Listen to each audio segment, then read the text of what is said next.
వీరభద్రుడు యజ్ఞాన్ని ధ్వంసం చేసి దక్షుడి శిరస్సును ఖండిస్తాడు.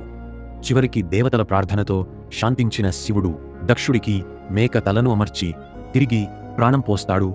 సతీదేవి నిర్జీవ దేహాన్ని చూసి శివుడు తీవ్రమైన దుఃఖంతో ఆమెను భుజాన వేసుకుని ప్రళయ తాండవం చేశాడు. శివుడి దుఃఖాన్ని చూసి లోకాలు తల్లడిలాయి లోకాలను కాపాడటం కోసం విష్ణుమూర్తి తన సుదర్శన చక్రంతో సతీదేవి శరీరాన్ని ముక్కలు చేస్తాడు. ఆ శరీర భాగాలు పడిన చోటులే మనకు అష్టాదశ శక్తిపీఠాలుగా వెలిశాయి. ఆమె శరీరం ముక్కలై పడిన ప్రతి చోట శివుడు భైరవుడి రూపంలో కావలి ఉండిపోయాడు. అంటే ఆమె లేని చోట ఆయన ఉండలేనంతగా ఆ ప్రేమ ముడిపడి ఉంది.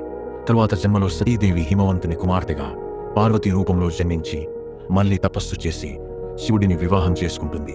అప్పుడు శివుడు తన సగభాగం పార్వతికి ఇచ్చి అర్ధనారీశ్వరుడిగా మారడం వారి మధ్య ఉన్న అనంతమైన ప్రేమకు మరియు సమానత్వానికి అర్థం.